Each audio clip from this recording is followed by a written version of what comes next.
of the heavens and the earth, Lord. The living God, the Holy One. Say you are. Bien-aimé, un songe, un rêve, ça se traite. Cette nuit-là, j'ai vécu une expérience. J'ai dit, ok, quand je finis ce message, quand je vais rentrer, je vais traiter ça. Répète au nom de Jésus. Un songe, un rêve, ça se traite. Combien de fois Dieu t'a montré des rêves de grandeur, des rêves d'élévation, des rêves de succès? Mais tu te dis, oh, comme j'ai vu, ça va arriver. Oh non, je peux te dire une chose. Tu peux aller au marché, tu vas acheter la banane, tu vas acheter de la viande, mais tant que tu n'as pas préparé cela, je peux te dire une chose, tu vas mourir de faim. Pas parce que tu n'as pas de la viande à la maison, pas parce que tu n'as pas de la banane, mais parce que ça n'a pas été préparé. Ça n'a pas été préparé. Yes, oui, il faut le comprendre. Rien ne vient, écoutez, le monde, la vie dans laquelle nous vivons, en fait, où les grâces, les bontés de Dieu, ce n'est pas du, on va dire, c'est pas du fast-food, en fait. C'est-à-dire, tout est déjà précuit, quoi. Non, il y a un travail à faire. Et le diable, sachant cela, il en profite pour retarder les vies des enfants de Dieu, pour mettre plusieurs sous pression. Et à un moment, les gens finissent par vouloir abandonner la foi avec Dieu. Et disent, j'ai prié, j'ai jeûné, j'ai cherché Dieu, j'ai rien vu changer. Certainement, cette vie n'est pas faite pour moi. Alors, je préfère repartir dans le monde. Le problème, ce n'est pas Dieu. C'est parce que tout simplement, tu n'as pas la bonne connaissance. C'est tout. C'est tout. Par contre, ceux qui avaient de l'intelligence et la connaissance spirituelle sur ces choses, après avoir traité leurs songes, traité leur vie, ont vu leur vie, en fait, ils ont pu voir les choses changer parce que notre Dieu, il est celui qui change les temps et les circonstances. Être passif après un rêve d'avertissement, être passif après un rêve, j'aimerais vous dire une chose, est un chemin qui a conduit plusieurs dans le malheur. Je me souviens, il y a plusieurs années en arrière, j'étais encore étudiant à l'Institut biblique à Johannesburg. C'était un mois de septembre, je fêtais à l'année. À l'époque, maman Pierrette habitait encore à Québec, avec mes frères et autres. Je vois dans un songe une personne importante de notre famille qui voulait rentrer. Elle était vêtue d'une certaine manière. Elle venait avec une certaine, c'est-à-dire l'intention, quand je vois cela dans le rêve, je sens que là, ce n'est pas une visitation normale. Et nous avions combattu, c'est-à-dire que Dieu m'a utilisé dans le rêve, Dieu utilise mon image pour combattre avec lui. On avait combattu toute la nuit. Le lendemain, j'ai appelé mon père, j'ai dit, écoute maman, à partir de maintenant, il faut faire attention. Je lui ai donné des instructions. Nous étions un mois de, ce songe, je le fais, nous étions en septembre. Dans le songe, en fait, c'est moi qui avais gagné dans le songe. Je viens ici en décembre. En décembre, je fêtais à l'année encore une fois. On est en ligne. Et la personne, quand je viens en décembre, tombe gravement malade. Et on m'appelle. On me dit, X est gravement malade. Si tu peux aller prier pour cette personne. Le Seigneur m'a dit, ne va pas. Ce qui se passe là, c'est ce qui s'est passé de moi à l'avance. Si tu vas, il va y avoir échange. Ne bouge pas. Je n'ai pas bougé. Pasteur, hein? Vous savez, le problème, beaucoup d'entre vous pensez que parce que vous êtes enfant de Dieu, vous avez le Saint-Esprit, que vous pouvez en fait gagner tous les combats. On ne gagne pas tous les combats si le Saint-Esprit ne va pas, ne bouge pas. Parce que la protection que nous avons ne vient pas de nous, elle vient du Seigneur lui-même. Je n'ai pas bougé. J'ai passé mes vacances, je suis reparti à Johannesburg. Et c'est comme ça qu'au mois de février, on m'appelle, on me dit X, Y est parti. J'ai compris. Vous avez compris? Dieu est passé par quoi? Par songe. Si je n'avais pas la capacité de comprendre, je serais parti. Et j'aurais prié. Mais il n'y aurait pas eu exode. Vous savez, quand tu rentres dans ma main, hein, tu as quoi? Tu as la grippe. Bon, seulement pas demander de tenir ta main pour chasse. Mais au nom de Jésus, sois guéri. Alors, vous savez, quand vous tenez les mains de quelqu'un comme ça, dans le plan spirituel, il y a un contact qui se fait. Est-ce que vous comprenez? C'est-à-dire, quand on est connecté, comme ça, ce qui est en elle, si ce qui est en moi est plus faible que ce qui est en elle, ce qui est en elle va avoir la prédominance sur moi. On ne prie pas pour n'importe, on ne prie pas, on ne s'engage pas dans la prière n'importe comment, non. Il y a des choses qu'il faut comprendre. C'est pourquoi la Bible dit, n'impose pas les mains avec précipitation. Il faut se poser la question. Écoutez, chrétiens, il faut toujours se poser la question.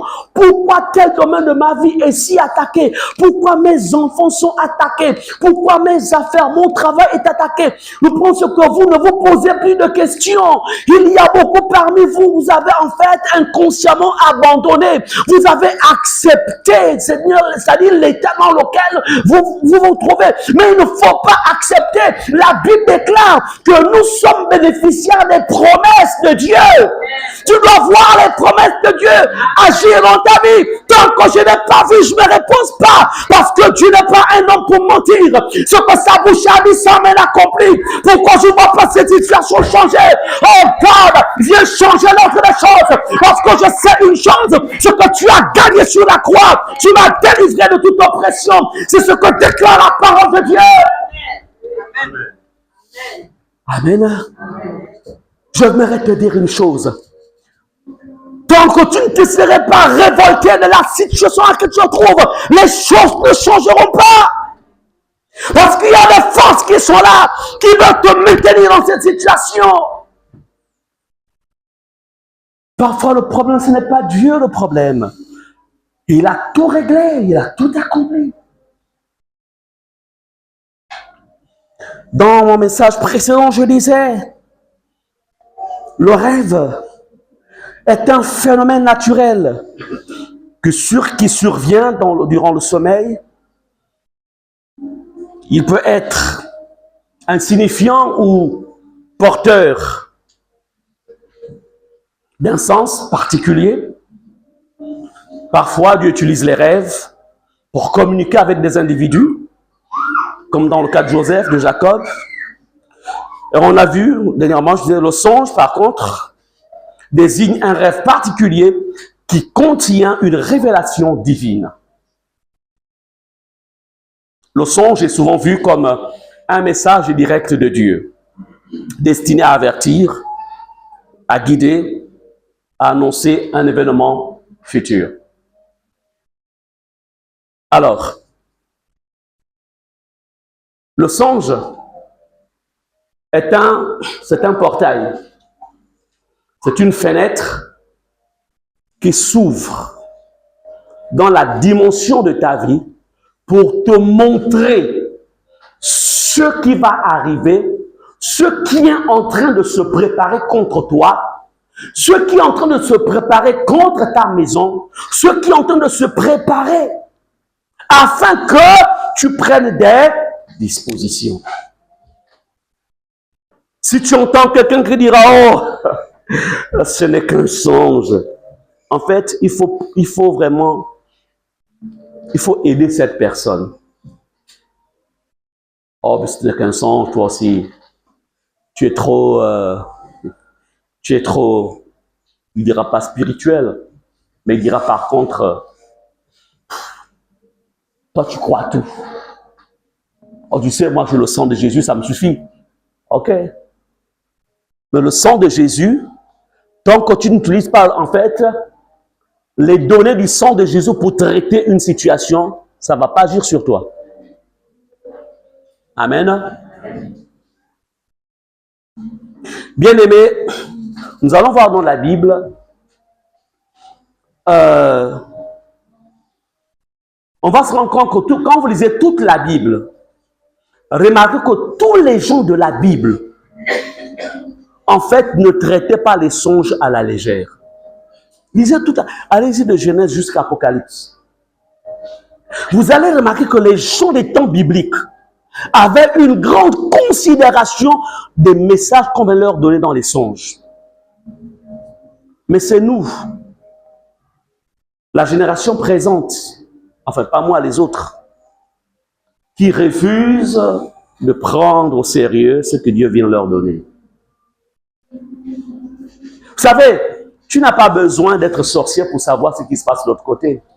Tu as besoin d'être connecté à Dieu pour que Dieu te montre ce qui se passe de l'autre côté. Amen. C'est tout. Donc, ouvrons Daniel chapitre 2, du verset 1 au verset 19. Je vais lire quelques passages de la Bible. Daniel chapitre 2. Ici, il est question du roi Nebuchadnezzar, ou Nebuchadnezzar, selon les versets. C'est un roi de Babylone. Daniel chapitre 2, verset 1 à 19. Je vais lire la parole de Dieu. La seconde année du règne de Nebuchadnezzar, Nebuchadnezzar eut des songes. Est-ce qu'on peut le répéter? Il eut des songes. Il avait l'esprit agité et ne pouvait dormir. Combien parmi nous ici parfois faisions des songes? C'est-à-dire que quand tu te réveilles au milieu de la nuit, tu es agité, tu transpires. Verset 2, le roi fit appeler les magiciens, les astrologues, les enchanteurs et les chaldéens pour qu'ils lui disent ses songes. Ils vinrent, ils se présentèrent devant le roi. Verset 3, le roi leur dit, j'ai eu un songe, mon esprit est agité. Et je voudrais connaître ce songe, c'est-à-dire que la mère se qu'il fait le songe et il l'oublie. Le songe l'avait tellement marqué, quand il se réveille, le songe a disparu. C'est-à-dire qu'il n'a plus les données du songe. J'aimerais vous dire ceci. Le diable, les sorciers ont le pouvoir et la capacité de rentrer dans tes songes et venir effacer ce que tu as vu, afin que tu ne puisses pas faire un travail sur ce que tu auras vu. C'est pourquoi si vous avez quelqu'un, ou vous êtes quelqu'un, tu es quelqu'un qui ne rêve pas, sache que tu es en danger. En fait, il n'est pas normal de ne pas rêver. En vérité, tu rêves, mais on vient te voler, en fait, le contenu de tes rêves. Et tu as l'impression que tu ne rêves pas. Et quand c'est comme ça, il va falloir se lever dans la prière. Quelqu'un qui ne se souvient pas de ses songes, il faut savoir que tu es en guerre spirituelle. On te combat, on vient te voler des informations. Sans information, tu fais quoi? Tu ne peux rien faire sans information. Comme je le dis au niveau de mon message, l'homme est un être spirituel. Le songe, c'est Dieu qui a prévu cela dans le fonctionnement de l'homme. Amen. C'est pourquoi, là aussi, les gens qui ont du mal à dormir la nuit, ce sont des choses qu'il faut réviser parce que le songe ne vient que la nuit. Et voilà pourquoi les réseaux sociaux sont un danger. Tu es sûr, tu es sur ton téléphone jusqu'à 24 heures, 1 heure du matin. Tu vas dormir quand? Le son, même s'il y a un message que Dieu veut te donner, il va venir te donner ça à quel moment? Parce que ton corps doit être dans un état, d'inertie. Le corps doit être en état de sommeil pour que l'activité spirituelle en toi puisse te produire son rendu. Mais tant que le corps est actif, Voilà pourquoi, comme je le disais, nos sages, nos ancêtres, nos vieux à l'époque, 18h, 19h, ils dorment déjà. Ils dorment. Et toi qui reviens de la ville, tu vas au village, tu cherches la télévision à 19h pendant que là-bas, les gens dorment. Et tu dis, oh, le village, c'est boring, c'est ennuyeux ici. Non, c'est pas ennuyeux, mais c'est parce que eux, ils savent que la nuit, c'est fait pour... Et la nuit, c'est un monde de mystère. Ils savent ça. Entre 24h et 3h du matin, il y a une forte activité dans le monde des esprits. Toi, pendant ce moment, tu es sur ton ordinateur, tu es sur ton portable. Mais tu ne vas rien recevoir.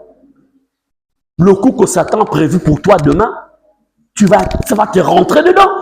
Parce qu'au moment où Dieu a voulu être avec toi, tu es sur ton ordinateur. Vous savez, c'est bien beau l'évolution scientifique, mais il y a des pièges là-dedans aussi. Il y a des pièges. Vous avez des gens qui vous disent, moi, je préfère travailler la nuit parce qu'en fait, la nuit, vraiment, tout est calme, c'est là où on est concentré. C'est une stratégie maléfique. Organise-toi, fais tout pour que entre 23h et 4h du matin, tu sois couché. Si tu dois travailler jusqu'à peut-être jusqu'à 22h. Et si tu dois te lever, lève-toi peut-être vers les 4h, 5h du matin. Mais fais tout pour que ton corps soit en état de sommeil entre 23h et 4h du matin. Fais tout. Parce que tu n'es pas seulement physique. Tu es un être esprit. Et si ton esprit ne peut pas recevoir des messages, tu fais comment pour la suite? Tu fais comment? Amen. Il faut remodifier à nouveau le mode de fonctionnement. Il faut modifier. On peut comprendre, peut-être, bon, vous avez par exemple, même quand tu peux faire un examen, il y a des personnes à qui Dieu est venu un peu révéler parfois certaines épreuves, hein. La nuit, la personne voit tout. Et on dit, hey, mais c'est ce que j'ai vu. Et puis, voilà. Amen. Hein? Bien aimé. Je continue la lecture. Le roi reprit la parole dit aux Chaldéens, la chose m'a échappé. C'est le contenu du songe lui a échappé. Si vous ne me faites connaître le songe et son explication, vous serez mis en pièces et vos maisons seront réduites en un tas d'immondices. Vous savez, les rois, même jusqu'à présent, ils fonctionnent avec, en fait, soit ils sont connectés aux hommes de Dieu, soit ils sont connectés aux sorciers, aux féticheurs et autres.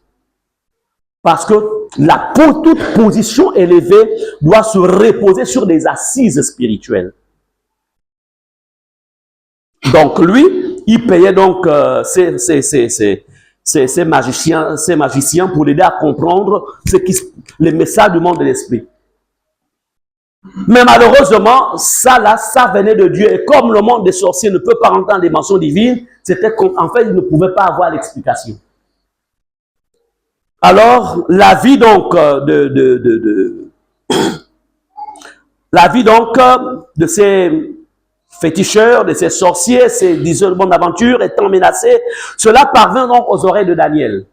Daniel donc se rendit vers le roi et le pria de lui accorder du temps pour donner au roi l'explication. Nous sommes au verset 16, verset 17 maintenant. Ensuite, Daniel alla dans sa maison et il instruisit de cette affaire Anania, Michkaël et Azaria qui étaient en fait des Juifs, donc ses compagnons. Verset 18, les engageant à implorer la miséricorde de Dieu, du Dieu des cieux, afin qu'on ne fît pas périr Daniel et ses compagnons avec le reste des sages de Babylone. Verset 19, alors le secret fut révélé à Daniel dans une vision pendant la nuit et Daniel bénit le Dieu des cieux. Amen. Donc, le roi Nebuchadnezzar, en fait, fait un songe. Il oublie le contenu du songe. Le roi avait compris que le songe était du domaine du monde des esprits. Mais c'est pour dire qu'un songe peut venir du côté de Dieu, comme ça peut aussi venir du monde des ténèbres. L'ennemi peut en fait t'attaquer dans un songe, peut établir un programme de destruction et Dieu te le montre. Donc Nebuchadnezzar était désemparé. Si encore il se serait souvenu du songe, mais il sait qu'il a vécu quelque chose dans la nuit, mais il a du mal à se rappeler. Il n'est pas tranquille. Alors, qu'est-ce qu'on retient ici? Le songe ne doit jamais être négligé. Le rêve, ça ne se néglige pas. Beaucoup sont en retard dans leur vie aujourd'hui parce qu'ils ont négligé des songes que Dieu leur avait montrés. Et ça doit s'arrêter. Tu vas dire, ça s'arrête au nom de Jésus. Ça doit s'arrêter. Alors, Daniel, qui était quelqu'un qui craignait Dieu, c'était un prophète, il avait une dimension prophétique dans sa vie. Il va invoquer le Seigneur. Et le Seigneur va en fait ramener le songe, il va montrer le songe à Daniel. C'est pour te dire quoi? Même si tu as oublié des songes, là, à la fin de ce message-là, je vais vous donner un travail à faire. Parce que la question, c'est que la vie que tu mènes aujourd'hui, quelles sont les choses que Dieu t'a montrées hier, mais que tu as négligées, ou qui t'ont été volées? Il faut en fait repartir. Il faut trouver cette clé-là. Amen. Ce qui t'a été montré, il faut traiter cela pour débloquer. Est-ce que vous comprenez cela? Voilà pourquoi Nebuchadnezzar dit non.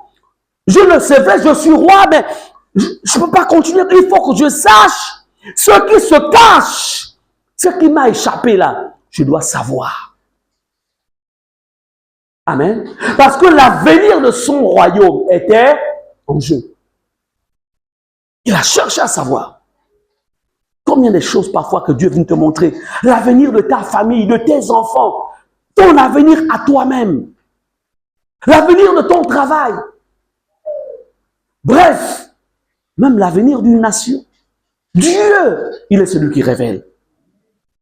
Mais parce que aujourd'hui, c'est-à-dire la dimension de la connaissance, de l'importance des rêves, ayant été négligés, et ça profite à qui? À l'ennemi. Mais Nebuchadnezzar va comprendre que non. Il faut que je fasse un travail. Il faut que les sages qui sont autour de moi, là, Daniel, j'ai besoin d'explications. Et il aura l'explication.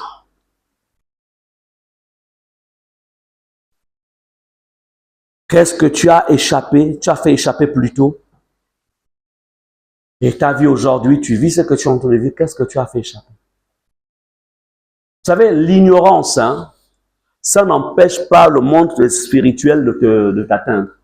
S'il y a une mine quelque part là à la porte et que tu es ignorant qu'il y a une mine, tu marches sur la mine, tu vas sauter. La mine va sauter sur.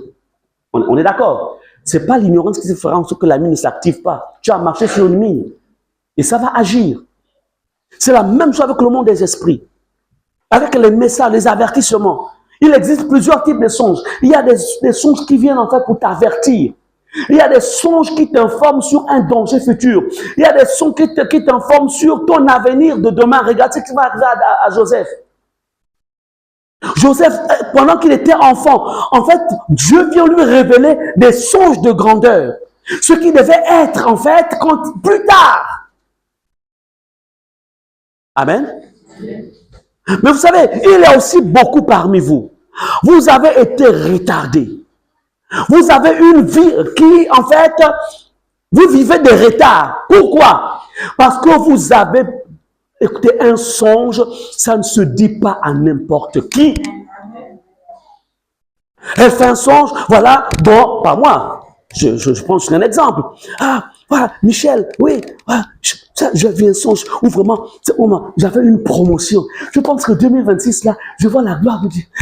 Mais elle ne sait pas que son collègue Michel est contre elle. Et qu'est-ce qui va se passer? Elle vient de livrer quelque chose à Michel. Michel est un sataniste. Michel prend le contenu du songe. Puisqu'elle a tout relaté, Michel va voir un féticheur. Le féticheur, en fait, prend le songe et met ça sur un autel maléfique. Et les esprits maléfiques vont commencer à travailler contre. En tant Michel lui donne des sandwichs à chaque moment de pause. Meilleur ami, meilleur collègue, mais en tout temps, c'est son pire adversaire. Et 2026 arrive, les autres sont promus. Ah, mais je comprends. Et pourtant, j'avais vu. Mais oui, mais tu as confié ça à qui? Beaucoup parmi vous avez été bloqués comme ça. Beaucoup. Parce que tu as appris quelque chose qui était secret. C'était pour toi, c'était de l'or. Tu pensais en fait que cette personne était avec toi, alors qu'elle n'est pas avec toi. Mais regardez comment la vie de Joseph a été combattue. Ses propres frères l'ont mis dans le trou. Pour dire, tes rêves là, tu vas mourir avec tes rêves dans le trou là. Amen. Amen. Un rêve, ça ne se raconte, un songe, ça ne se raconte pas à n'importe qui. Même si tu ne comprends pas encore, c'est pourquoi vous allez être formés. Je vais vous enseigner au nom de Jésus. Amen. Amen. Mais ça doit changer. Ça doit changer. Ça doit changer. Yes. Oui, ça doit changer.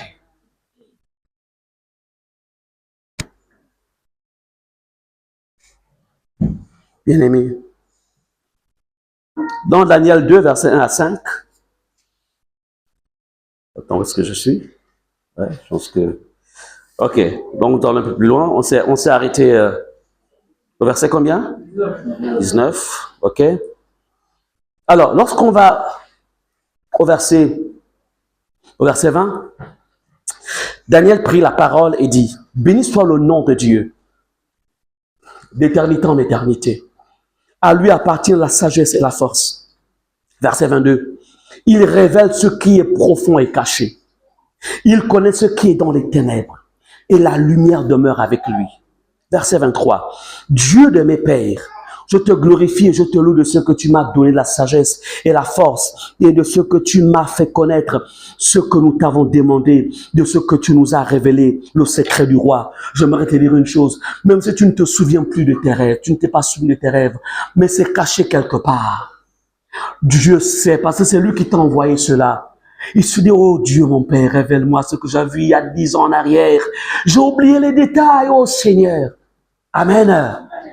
Et il va te le révéler. Il va te le révéler. Bien-aimé, au verset 28, il est dit ceci, mais il y a dans les cieux un Dieu qui révèle les secrets et qui a fait connaître au roi Nebuchadnezzar ce qui arrivera dans la suite des temps. Voici ton songe et les visions que tu as eues sur ta couche. Ô roi, tu regardais et tu voyais une grande statue. Cette statue était immense et d'une splendeur extraordinaire. Elle était debout devant toi et son aspect était terrible. Bien-aimé, c'était l'avenir du royaume de Babylone qui se dessinait là. Et la connaissance du roi de Babylone par rapport au contenu de ce songe fera en sorte que le roi Nebuchadnezzar sache ce qui devait arriver plus tard. Regardez comment Dieu va préserver l'Égypte de 7 années de sécheresse. Les économistes n'avaient pas prévu cela. Les scientifiques de l'époque n'avaient pas prévu cela. Mais c'était à travers quoi? Un songe. Il y a des sécheresses qui peuvent arriver dans une famille. Parfois, pourquoi les gens sont surpris? Les gens sont surpris parce que tout simplement, ils n'ont pas su interpréter parfois des messages que Dieu a envoyés. Et alors, ça surprend la personne, elle est surprise. Mais j'aimerais vous dire une chose, Dieu ne surprend pas ses enfants.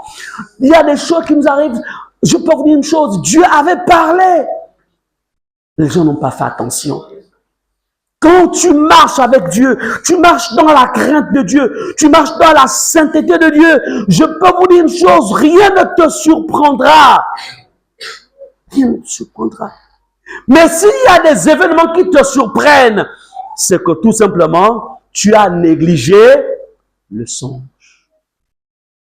Je vous ai raconté à plusieurs reprises cette histoire où je vais être attaqué par un esprit, en fait, de nécromancie, un esprit, en fait, de cimetière. L'attaque va se produire quand le samedi, mais on entend le mercredi à l'avance. 3 jours avant l'attaque, Dieu me montre, en fait, la vision. Dans laquelle, en fait, il y avait le combat entre moi et cet esprit. Et le combat était rude. Mais je n'avais pas bien interprété le sens. En vérité, si j'aurais bien interprété, il y a des choses que j'avais compris plus tard. Mais je n'ai pas bien interprété. Mais je vais quand même aller. Dieu me disait, ne pars pas. En fait, dans ce que veut me dire, ne pars pas. L'endroit est hautement miné. Amen. Je n'avais pas bien interprété. Qu'est-ce que je vais faire? À la maison, je prends autorité au nom de Jésus. Comme vous connaissez ce qu'on utilise comme terme, il faut combattre. Le sang de Jésus. Entend Dieu disait, ne bouge pas. Mais je n'avais pas bien compris le message. Je suis allé en territoire ennemi très bien miné. Ils avaient bien miné le terrain. Mais puisque Dieu m'avait déjà averti avant, je n'ai pas compris le sens du message. Je vais être attaqué, je vais être atteint quand même. Même si ma chair n'a pas été atteinte, mais ce fantôme, il va faire quand même du bruit pendant 3 semaines, jour après jour. Mais heureusement que, connaissant comment ces choses-là fonctionnent, le Seigneur me donnera des stratégies pour sortir de là. Mais je peux vous dire une chose, si je n'aurais pas été quelqu'un que Dieu avait équipé, je ne serais peut-être plus ici. Je serais au ciel, mais le diable aurait précipité ma vie. C'est pour dire qu'il y a des personnes qui meurent avant, des enfants qui meurent avant. On dit qu'il a fini son travail, il n'a pas fini le travail, il a été victime d'une attaque. C'est tout. Parce que je peux vous dire une chose, le meilleur pour le diable, c'est de vite vous envoyer au ciel. Parce que s'il peut t'enlever de la terre, vite te faire entrer au ciel, ça fait en sorte qu'on puisse avoir de très bonnes louanges. Tes louanges ne vont plus convertir les gens. Ta prédication va plus faire entrer les gens. Au moins, tu es un ouvrier de moins gênant sur la terre. Donc, il est prêt à t'offrir très vite le ciel. Rentre. Donc, tuer ton corps, c'est l'idéal pour lui. Vous comprenez cela? Donc, il y a des morts qui viennent, qui apparaissent dans la vie des gens. Ce n'est pas parce que c'était le temps de Dieu, mais c'est parce que tout simplement, il y a une clé qui a échappé à la personne. Et au mauvais moment, au mauvais endroit, la personne a été atteinte par l'ennemi. Ça, je l'ai compris. Est-ce qu'on est ensemble? C'était la mauvaise interprétation d'un songe, d'une vision, a failli m'emmener sous la terre. Mais heureusement que Dieu est fidèle. Ne négligez pas ces choses-là. C'est pourquoi je ne prends plus les choses à la légère. Et il y a des décisions que j'ai prises. J'ai même dit à ma famille, je leur ai dit, il y a des choses que j'ai comprises. Amen. Amen. Donc, les chrétiens qui vous diront, vous aussi, vous savez, Jésus a tout accompli, non, tu es des sorciers. C'est bien, parle comme ça. Mais quand tu seras victime, tu ne parleras plus comme ça. Parce que quand quelqu'un n'a pas encore vécu une expérience, il parle facilement. Vous aussi, Jésus a tout accompli, non? Toujours, au nom de Jésus, au nom de Jésus. Il suffit de vivre la sainteté, la pureté, puis ça va aller. Oh oui, parle bien. Tu dois bien parler. Je reviens de Johannesburg. C'était une de nos filles, quand j'étais encore pasteur à Bethanie. Elle vit la sainteté, elle vit la crainte de Dieu. Elle marche avec Dieu. Mais quand elle est venue me visiter, elle m'a relaté l'histoire de sa vie. J'ai dit, Seigneur, là, je vais faire une cure d'âme avec elle à distance. Je vais faire une cure d'âme avec elle à distance. Le diable est méchant. Quand les choses qui sont dans nos familles, là, quand ça n'a pas été désactivé, quand tu n'as pas désactivé ça, même si tu es dans un bon pays, Satan te poursuit même dans le pays là. Il te poursuit.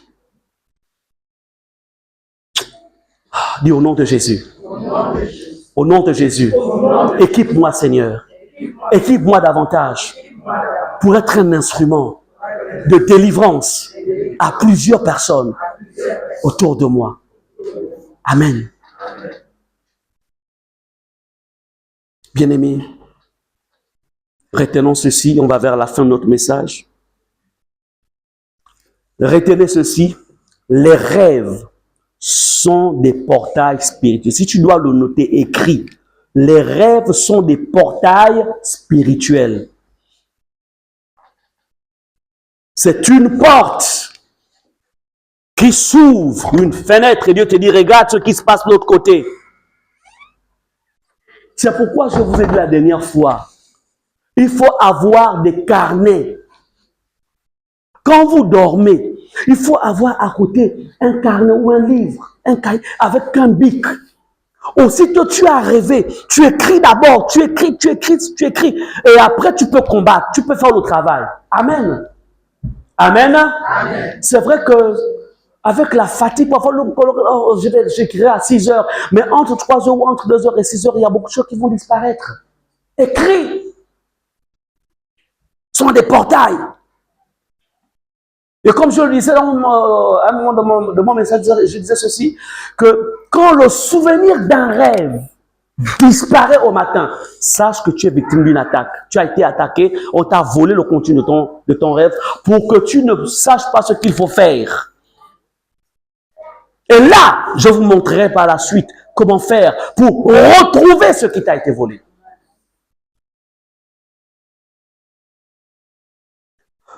Le diable a toute une organisation d'esprit.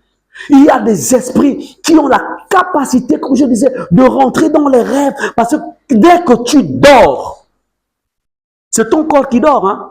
C'est le corps de l'homme qui dort. L'esprit de l'homme ne dort pas. C'est pourquoi ne dormez jamais sans prier. Avant de dormir, c'est vrai, tu es très fatigué. Prends même 5 minutes. Prie. Amen. Plonge ta maison dans le sang de Jésus. Plonge ton lit dans le sang de Jésus. Plonge. Quand vous voyagez, il faut toujours avoir votre petite bouteille d'huile d'onction. La chambre qu'on te donne là, mets la chambre dans le sang de Jésus. Amen. Amen. Si surtout que tu es dans un hôtel, pense que la chambre d'hôtel, tu es la première personne à mettre dans cet hôtel, dans cette chambre-là.